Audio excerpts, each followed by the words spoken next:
আসলে কি জানিস তো দিদিভাই, সিদ্ধারা সোজা রেখে না সবাই হাঁটতে পারে, না সবাই বাঁচতে পারে। শুনতে যতই সোজা লাগুক, দিনের শেষে সিদ্ধারা সোজা রেখে বাঁচাটা কঠিন, খুবই কঠিন। সমাজের সব জায়গাতেই তো আপোসের হাতছানি। কতক্ষণ আর মানুষ বাকিদের থেকে নিজেকে বিচ্ছিন্ন রাখতে পারে? শেষ পর্যন্ত আপোস করতেই হয়। পাখি পড়ার মতো দাদু রোজ বলতো, প্রাপ্তি শুনতো। বড় হওয়ার পর মনে হয়েছে আসলে দাদু তাকে নয়, দাদু নিজেই নিজেকে শোনাতো কথাগুলো। একটু বড় হওয়ার পর প্রাপ্তি প্রতিদিনকার ঘটে যাওয়া ঘটনাগুলো দিয়ে বুঝেছিল দাদু একটুও মিথ্যে বলেননি। শিরদাঁড় সোজা রাখাটা বড় সহজ ব্যাপার নয়। স্কুল কলেজ জীবনে এতটুকুও আপোস করতে হয়নি এমনটা বলতে পারবে না প্রাপ্তি। তবে অন্যায় দেখলে প্রতিবাদও করেছে বারবার।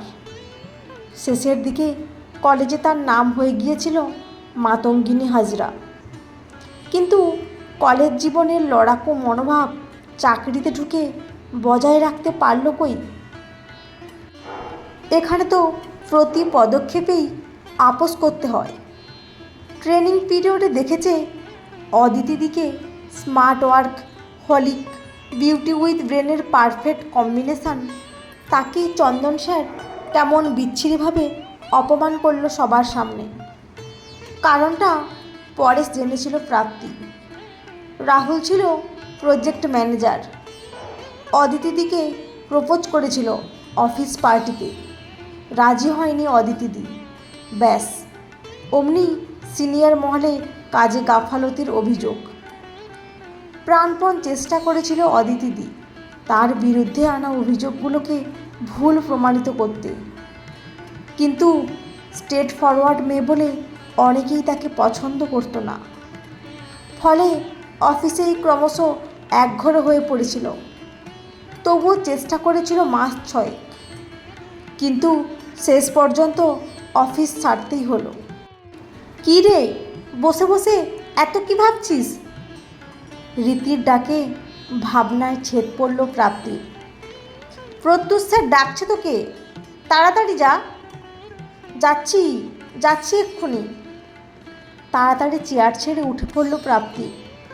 প্রত্যুষ স্যার ভীষণ রাগী একজন মানুষ। দেরি হলে এক্ষুনি 4টি কথা শুনিয়ে দেবে। অধস্তনদের সঙ্গে চিবিয়ে চিবিয়ে এমনভাবে কথা বলেন যেন প্রজেক্ট ম্যানেজার হয়ে কোম্পানিকে উদ্ধার করে দিয়েছেন। শোনো প্রাপ্তি, পরশু তোমাকে লালচান্দানের সঙ্গে দেখা করতে যেতে হবে। সে আমাদের বড় ক্লায়েন্ট। বলেছে এই ডিলটা তবেই স্যাংশন করবে যদি তুমি হোটেল রূপরতরিতে যাও।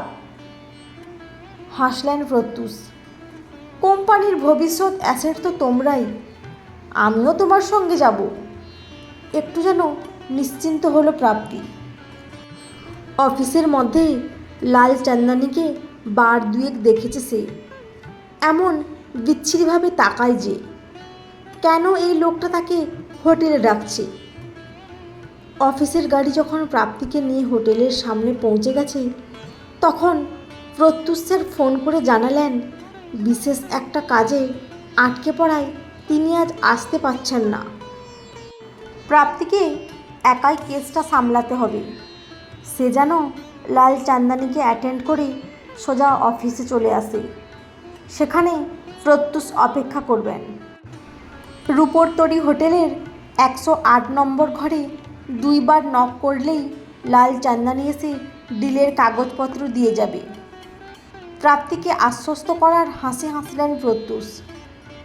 কোনো চিন্তা নেই, আমি তো রইলামই। তেমন প্রয়োজন হলে আমার সঙ্গে ফোনে যোগাযোগ করে নিও।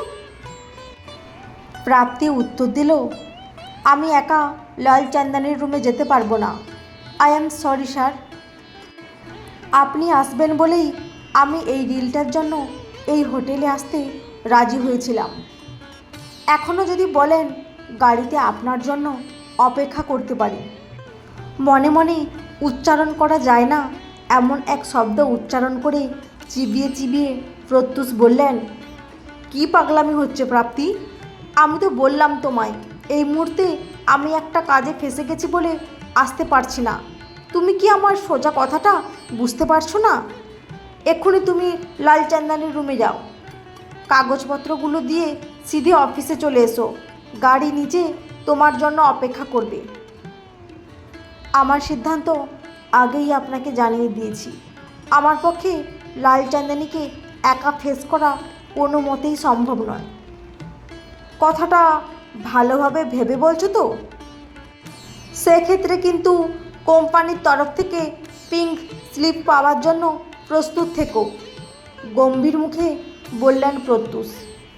তোমার মতো সামান্য একজন এমপ্লয়ির জন্য কোম্পানি লালচান্দানির মতো নামি দামি ক্লায়েন্টের বিরাগ ভাজন হতে চায় না, বুঝেছ? মুহূর্তের নীরবতা। পরক্ষণেই বলে উঠলেন প্রত্যুষ, তুমি কি তবে সিদ্ধান্ত বদলাচ্ছ প্রাপ্তি? ইতিমধ্যেই আমার রেজিগনেশনটা আপনাকে মেল করে দিয়েছি স্যার। এখন থেকে কোম্পানির তরফে আর কোনো দায়বদ্ধতা রইল না আমার। রেজিগনেশন মেল করে দিয়েছো মানে? তুমি কি পাগল হলে প্রাপ্তি? এতদিন কোম্পানিতে কাজ করছো, কোম্পানির প্রতি তোমার কোনো দায়বদ্ধতা নেই? আগেই বলতে পারতে আমায় তুমি অন্য কোথাও সুইচ করছো। সেক্ষেত্রে লালচান্দানির কেসটা তোমায় হ্যান্ডেল করতে দিতাম না। আমি কোথাও সুইচ করছি না স্যার। কোনো কোম্পানির কাছে তার এমপ্লয়িরা যদি ভ্যালুয়েবল না হয়, তবে এমপ্লয়িদের কাছে সেই কোম্পানির ভ্যালু কি থাকবে? Good bye sir, have a good day. আশা করি আমার রেজিগনেশনটা আপনি অ্যাকসেপ্ট করবেন। অনেক দিন বাদে দু হাত ছড়িয়ে খোলা বাতাসে প্রাণ খুলে শ্বাস নিল প্রাপ্তি। আপসের জীবনে বাঁচতে বাঁচতে ভুলে গিয়েছিল শিরদাঁড়া সোজা রেখেও এই পৃথিবীতে বেঁচে থাকা যায়। বন্ধুরা, আজকের গল্পটি কেমন লাগলো? যদি ভালো লেগে থাকে অবশ্যই একটি লাইক দিয়ে চ্যানেলটি সাবস্ক্রাইব করে পাশে থাকবেন। অসংখ্য ধন্যবাদ।